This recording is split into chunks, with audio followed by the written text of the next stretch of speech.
Hello guys, Gita ഗോവിന്ദത്തിൻ്റെ ഒരു അടിപൊളി episode റിവ്യൂയിലേക്ക് സ്വാഗതം. അങ്ങനെ നമ്മുടെ രാധികാമ്മ പറയാണ്, എന്താ കണ്ണാ നീ മിണ്ടാതിരിക്കുന്നേ, എന്താ നീ മിണ്ടാതിരിക്കുന്നേ എന്നൊക്കെ പിന്നെയും ചോദിക്കുവാണ് കേട്ടോ.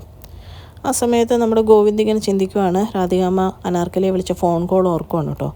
അന്ന് അനാർക്കലിയോട് പറയുന്നുണ്ട്, നിനക്ക് ഇവിടെ രാവിലെ വരെ ഒരു കുഴപ്പമുണ്ടാവില്ല, നീ സുരക്ഷിതമായിട്ടായിരിക്കും ഈ വീട്ടിലുണ്ടായിരിക്കുന്നത്, എല്ലാം നിനക്ക് വേണ്ട കാര്യങ്ങളും ഞാൻ ചെയ്തു തരും, നീ ഒന്ന് അടങ്ങ് അനാർക്കലി എന്ന് പറയുന്നൊക്കെ ഓർക്കുവാണ് കേട്ടോ. അതൊക്കെ കേട്ടിട്ട് മനസ്സിലിങ്ങനെ ദേഷ്യവും സങ്കടമൊക്കെ കടിച്ചമർത്തി നിൽക്കുവാണ് കേട്ടോ ഗോവിന്ദ്. ആ സമയത്ത് വരുൺ പറയാണ്, ഏട്ടന് പറ്റില്ലെങ്കിൽ പറ, ഞാനിവിടെ പിടിച്ച് പുറത്താക്കാം എന്ന് പറയാണ്. ഗീത് വളരെ ദയനീയമായിട്ട് ഗോവിന്ദനെ നോക്കിക്കൊണ്ട് നിൽക്കുവാണ്. ഒന്നും മിണ്ടുന്നില്ല കേട്ടോ. രാധികാമ്മ പറയുവാണ്, നിനക്ക് ഇപ്പം രണ്ടാനമ്മയുടെ വാക്കുകളായോ, എൻ്റെ പ്രിയമോളുടെ കാര്യത്തിൽ നിനക്കൊരു ഇതുമില്ലേ, ഇവളിവിടെ നിൽക്കണം എന്നാണോ നീ പറയുന്നത് എന്ന് പറയുമ്പം ഗോവിന്ദ് പറയുവാണ്, പാപം ചെയ്തത് തൊട്ടവരൊക്കെ പാപികളാണെങ്കിൽ എൻ്റെ മുമ്പിൽ നിൽക്കാൻ ആർക്കും അർഹതയില്ല എന്ന് പറയുവാണ്. അപ്പോഴത്തേക്കും രാധികാമ്മ ചെറുതായിട്ടൊന്ന് ഞെട്ടുന്നുണ്ട്. എന്നിട്ട് ചോദിക്കാം, നീ എന്താ ഉദ്ദേശിച്ചത് എന്ന് ചോദിക്കുമ്പോൾ അയ്യപ്പേണ്ണും പറയുന്നുണ്ട്, അത് ശരിയാ കുഞ്ഞ് പറഞ്ഞത് എന്ന് പറയുവാണ് കേട്ടോ. പക്ഷെ വരുണൊന്നും മനസ്സിലാവാത്തതുകൊണ്ട് വരുൺ പറയാൻ, ഇവളെ ഇപ്പം തന്നെ പിടിച്ച് പുറത്താക്കിയേ പറ്റുള്ളൂ എന്ന് പറഞ്ഞ് ഗീതുരാത്രി വീണ്ടും ഓരോന്ന് പറഞ്ഞുകൊണ്ടിരിക്കുക. എല്ലാം കേട്ട് മടുത്ത് കഴിയുമ്പോഴേക്കും ഗോവിന്ദ് ഗീതുവിൻ്റെ കൈ പിടിച്ചിട്ട് പറയാണ്, ഈ കൈ ഇനി ഞാൻ ആർക്കു വേണ്ടി ഉപേക്ഷിക്കാൻ തീരുമാനിച്ചിട്ടില്ല, എൻ്റെ ഭാര്യയുടെ സ്വാതന്ത്ര്യമാണ് എനിക്ക് ഏറ്റവും അധികം ആവശ്യം എന്ന് പറയുവാണ്. അത് കേൾക്കുമ്പോഴത്തേക്ക് നമ്മുടെ രേഖയ്ക്കൊക്കെ ഒരുപാട് സന്തോഷമാവുകയാണ്. അയ്യപ്പന്മാർക്ക് ഒരുപാട് സന്തോഷമാവുകയാണ് കേട്ടോ. ഗീതു നമ്മുടെ ഗോവിന്ദനെ വളരെ ദയനീയമായിട്ടും സ്നേഹത്തോടും ഒക്കെ നോക്കി നിൽക്കുവാണ്. വരുണിന് രാധികാമ്മയ്ക്ക് അടി കിട്ടിയാലാവുകയാണ് കേട്ടോ. അപ്പം വരുൺ വീണ്ടും പറയുകയാണ്, ഏട്ടൻ എന്നെ ഈ പറയുന്നതെന്ന് ചോദിച്ചു ചാടി കയറി തർക്കിക്കാൻ തുടങ്ങുമ്പോഴത്തേക്കും ഗോവിന്ദ് പറയുവാണ്, എന്നോടിപ്പോൾ ആരും കൂടുതൽ സംസാരിക്കാൻ വരണ്ട, ഞാനാകെ സമനില തെറ്റി നിൽക്കുക പ്രിയയുടെ കാര്യം ഓർത്ത്, അതുകൊണ്ട് എല്ലാവരും നിശബ്ദമായിട്ടിരിക്കുന്നത് നല്ലതെന്ന് പറഞ്ഞ് വളരെ ദേഷ്യപ്പെട്ട് അവിടെ നിന്ന് പോവാട്ടോ. അപ്പോൾ രാധികാമ്മയും വാ തുറന്ന് വന്നു, ഒന്നും മിണ്ടാൻ പറ്റാതെ ആകെ അടി കിട്ടിയതുപോലെ അവിടെ നിൽക്കുവാണ്. ഗോവിന്ദ് അവിടെ നിന്നിട്ട് പയ്യെ പോവാണ് കേട്ടോ. ഗീതു എന്നിട്ട് രാധികാമ്മയുടെ മുമ്പിൽ രാധികാമ്മേനെ ഒന്ന് നോക്കുന്നുണ്ട്, എന്നിട്ട് നേരെ പോവാണ് കേട്ടോ ഗോവിന്ദിൻ്റെ അടുത്തേക്ക്. അത് കഴിഞ്ഞ് കാണിക്കുന്നത് മാറി സങ്കടപ്പെട്ട് നിൽക്കുന്ന ഗോവിന്ദിൻ്റെ അടുത്ത് എന്നിട്ട് ഗീതു പറയുകയാണ്, സത്യം പറഞ്ഞാൽ ഈ കാര്യത്തിൽ രാധികാമ്മയുടെ ഭാഗത്ത് ന്യായമുണ്ട്. കാരണം ഒരമ്മയ്ക്കും ഒരു മകൾ അങ്ങനെ കിടക്കുന്നത് സഹിക്കാൻ പറ്റില്ല. അതിന് കാരണം എൻ്റെ അനിയനല്ലേ. എൻ്റെ അമ്മയോട് ഗോവിന്ദേട്ടൻ, എൻ്റെ അമ്മ ഇപ്പോഴും ജീവനോട് ഇരിക്കുന്നതിന് കാരണം ഗോവിന്ദേണ്ണ, എല്ലാം അറിഞ്ഞിട്ട് വിനോദിനെ എങ്ങനെ ഇങ്ങനെ ചെയ്യാൻ പറ്റിയെന്ന് എനിക്കറിയില്ല. അവൻ ചെയ്ത തെറ്റിന് ഞാൻ മാപ്പി ചോദിക്കാമെന്ന് പറഞ്ഞാൽ ഗോവിന്ദൻ്റെ കാല് പിടിച്ച് മാപ്പി ചോദിക്കുവാണ് കേട്ടോ. അപ്പോഴത്തേക്കും ഗോവിന്ദ് ഗീതുവിനെ എഴുന്നേൽപ്പിക്കുവാണ്. എന്നിട്ട് പറയാണ്, നീ എന്നോട് മാപ്പി ചോദിക്കണ്ട, നീ എന്നല്ല ആരും മാപ്പി ചോദിച്ചാലും എനിക്ക് മാപ്പ് തരാൻ പറ്റുമല്ല. അങ്ങനെ ക്ഷമിക്കാൻ പറ്റുന്ന കാര്യങ്ങളാണോ അവൻ ചെയ്തത്, നീ പറ. ഒരമ്മ ക്ഷമിക്കുമോ അവൻ ചെയ്ത കാര്യങ്ങൾ? പോട്ടെ, അകത്ത് കിടക്കുന്ന പ്രിയയ്ക്ക് ക്ഷമിക്കാൻ പറ്റുമോ? എല്ലാം പോട്ടെ, നിനക്ക് ക്ഷമിക്കാൻ പറ്റുമോ നീ പറ, അവളുടെ ജീവിതം ഇങ്ങനെ ആക്കിയത്. അപ്പോഴേക്കും ഗീതു കരഞ്ഞുകൊണ്ട് ഇല്ലയെന്ന് പറയുവാണ്. അപ്പോൾ ഗോവിന്ദ് പറയുകയാണ്, ഇവിടെ ആർക്കും ആരോടും പൊറുക്കാനും ക്ഷമിക്കാനും പറ്റുന്ന കാര്യങ്ങളല്ല ചെയ്തേക്കുന്നത്, അപ്പോൾ പിന്നെ അത് നീ എന്നിൽ നിന്നും പ്രതീക്ഷിക്കരുത്. എന്നിട്ട് ഗോവിന്ദ് തിരിഞ്ഞ് ഗീതുവിനെ നോക്കിയിട്ട് പറയുവാണ്, നിനക്ക് ഇങ്ങനെ ഒരു സഹോദരനുള്ള കാര്യം നീ മറന്നേക്കെന്ന് പറയുവാണ്. അപ്പോൾ ഗീതു ഒന്ന് ഞെട്ടുന്നുണ്ട്. കഴിഞ്ഞ് ഗോവിന്ദ് പറയുകയാണ്, എൻ്റെ ഈ കൈ കൊണ്ടായിരിക്കും അവൻ്റെ അവസാനം, ഞാൻ അവനെ കൊന്നിരിക്കും, അവൻ്റെ കാര്യം നീ മറന്നേക്ക് എന്ന് പറയുവാണ്. ഒന്നും മിണ്ടാൻ പറ്റാതെ വളരെ ദയനീയമായിട്ട് ഗീതുവിന് അവിടെ നിന്ന് കരയാൻ മാത്രമേ പറ്റുന്നുള്ളൂ കേട്ടോ. ഗോവിന്ദ് അത്രയും പറഞ്ഞിട്ട് ഗോവിന്ദ് അവിടെ നിന്ന് പോവുകയാണ്. പിന്നെ കാണിക്കുന്നത് നമ്മുടെ രാധികാമ്മേനെയും അയ്യപ്പേണ്ണനെയാണ് കേട്ടോ. രാധികാമ്മ ചോദിക്കുന്നുണ്ട്, നിങ്ങൾ കണ്ണനോട് അനാർക്കലി വന്ന കാര്യം പറഞ്ഞോ, അതാണോ അവൻ എന്നോട് ഇങ്ങനെയൊക്കെ പെരുമാറിയേ, നിങ്ങളാണോ ഇപ്പോൾ ഇതിനൊക്കെ കാരണം എന്നൊക്കെ ചോദിച്ച് ദേഷ്യപ്പെട്ടുകൊണ്ടിരിക്കുക കേട്ടോ. അപ്പോഴത്തേക്കും നമ്മുടെ അയ്യപ്പൻ നായർ പറയുന്നുണ്ട്, ഞാൻ ഇതുവരെ പറഞ്ഞിട്ടില്ല, എനിക്ക് നിങ്ങൾക്കെതിരെ പറയണമെന്നുമില്ല. പിന്നെ നമ്മുടെ കുടുംബത്തിൽ ഭദ്രൻ്റെ മകളാണ് ഗീതുമോള്, പക്ഷേ ഗീതുമോള് പോലും ശത്രുക്കളെ വീട്ടിൽ കയറ്റി ഇങ്ങനെ സൽക്കരിക്കില്ല.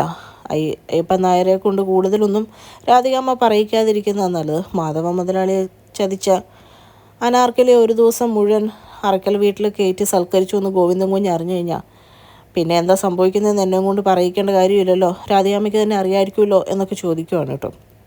ഇതൊക്കെ കേൾക്കുന്ന രാധിക ആകെ ഒന്നും മിണ്ടാൻ പറ്റാത്ത അവസ്ഥയിൽ ഇങ്ങനെ നിൽക്കുവാണ്.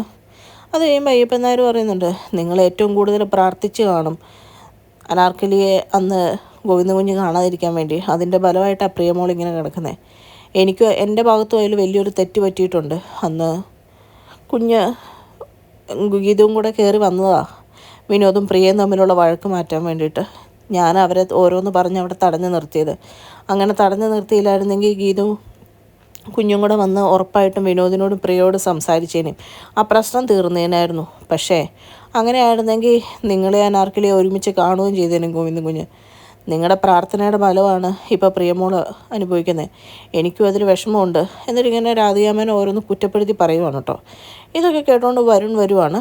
വരുൺ വരുന്ന നമ്മുടെ അയ്യപ്പൻ നായർ മെക്കെട്ടൂടെ കയറുവാണ് കേട്ടോ. എടോ താനെന്തോ എൻ്റെ അമ്മയുടെ മെക്കെട്ട് കയറുന്നതെന്നും പറഞ്ഞ് ഇതെല്ലാം കേട്ടുകൊണ്ട് കണ്ടുകൊണ്ടും ഇരിക്കുന്ന അയ്യപ്പൻ നായർക്ക് ദേഷ്യം വരുവാണ്. അയ്യപ്പൻ നായർക്ക് ദേഷ്യം വന്നിട്ട് അയ്യപ്പൻ നായർ നമ്മുടെ വരുണോട് ചോദിക്കുക, നീ ആരടാ എന്നോട് ചൂടാവാൻ?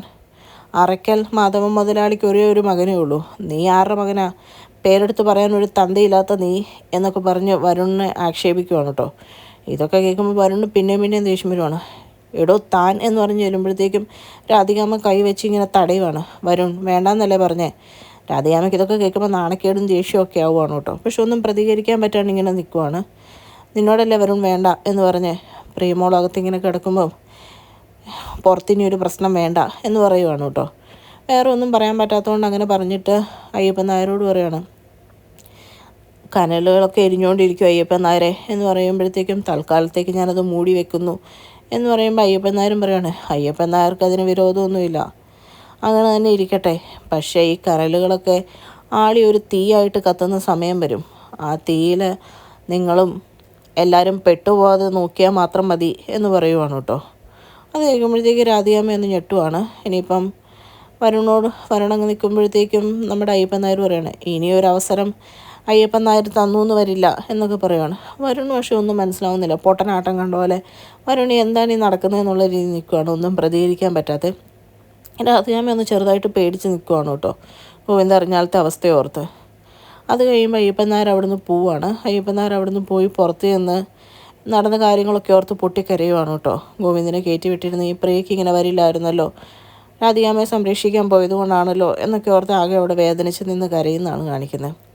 അതൊക്കെ കഴിഞ്ഞ് കഴിയുമ്പോഴത്തേക്കും ഐസിയുടെ ഫ്രണ്ടിൽ ഗീതവും ഗോവിന്ദും കൂടെ വെയിറ്റ് ചെയ്ത് നിൽക്കുവാണ്. വെയിറ്റ് ചെയ്ത് നിൽക്കുന്ന സമയത്ത് ഡോക്ടർ വരുവാണ് കേട്ടോ. ഡോക്ടർ വന്നിട്ട് പറയുന്നുണ്ട്, എക്സ്പേർട്സിൻ്റെ ഒപ്പീനിയനൊക്കെ എടുത്തു. അവർ പറയുന്നത് ഈ കണ്ടീഷനിൽ റിസ്ക്കാണ് സർജറി, എങ്കിലും കുഞ്ഞിനെ പുറത്തെടുക്കാനാണ് പറയുന്നത് എന്ന് പറയുമ്പോൾ ഗോവിന്ദ് പറയാണ്, നിങ്ങൾക്കറിയാമല്ലോ എന്താ ചെയ്യേണ്ടതെന്ന്, പിന്നെ പുറത്തെടുക്കാതിരുന്നാലും അത് റിസ്ക് അല്ലേ, അപ്പോൾ അതനുസരിച്ച് ചെയ്തോളാൻ പറയുമ്പോൾ ഡോക്ടർ പറയാണ്, അതൊക്കെ ശരിയാണ്, ഗോവിന്ദ് ഒപ്പിട്ട് തരണം. പിന്നെ ഒരു കാര്യം എന്ന് പറഞ്ഞു കഴിഞ്ഞാൽ എന്തൊക്കെയാണ് റിസ്ക് എലമെൻറ്റ്സ് എന്ന് ഞാൻ പറഞ്ഞു തരാം എന്ന് പറയുവാണ് കേട്ടോ. ഇതൊക്കെ കേൾക്കുമ്പോഴത്തേക്കും നമ്മുടെ ഗോവിന്ദ് പറയാണ്, എനിക്കൊന്നും കേൾക്കണ്ട, എനിക്കതൊന്നും കേൾക്കാനുള്ള മാനസികാവസ്ഥയിലല്ല ഡോക്ടർ എന്ന് പറഞ്ഞ് ആകെ വിഷമിച്ച് വേദനിച്ച് അവിടെ ഒരു സീറ്റിൽ പോയിരിക്കുവാണ് കേട്ടോ. അപ്പോൾ ഗീത് പറയുന്നുണ്ട്, എന്താ ഗോവിന്ദേട്ട ഇങ്ങനെ, ഗോവിന്ദേട്ടൻ ഒപ്പിട്ട് കൊടുത്താലല്ലേ നമുക്ക് പ്രിയനെ രക്ഷിക്കാൻ പറ്റുള്ളൂ, ഒപ്പിട്ട് കൊടുക്കുക, നമ്മൾ വൈകുന്തോറും അത് കൂടുതൽ പ്രശ്നങ്ങളിലോട്ടാവുന്നേ എന്നൊക്കെ പറഞ്ഞ് ഒരു കണക്കിനും ഗോവിന്ദനെ ആശ്വസിപ്പിക്കാൻ ശ്രമിക്കുവാണ് കേട്ടോ. എന്നാലും ഗോവിന്ദ് ആകെ തളർന്നിരിക്കുവാണ്. ആ സമയത്ത് രേഖ അങ്ങ് വരുന്നുണ്ട് കേട്ടോ. അപ്പോൾ രേഖയെ കാണുമ്പോഴത്തേക്കും ഗീത പറയുന്നുണ്ട്, രേഖച്ചി ഒന്ന് പറഞ്ഞ് മനസ്സിലാക്കുക എന്ന് പറയുമ്പോഴേക്കും രേഖയും ഗോവിന്ദനോട് പറയുവാണ്, ഗോവിന്ദേട്ടാ സമയം കളയല്ലേ എന്നൊക്കെ പറയുവാണ്. അപ്പോൾ ഡോക്ടർ പറയുകയാണ്, ഗോവിന്ദ് വരൂ, ക്യാബിനിലോട്ട് വരൂ എന്ന് പറയുമ്പോഴത്തേക്കും നമ്മുടെ ഗീത നോക്കുമ്പോൾ വിനോദിനെയാണ് കേട്ടോ കാണുന്നത്.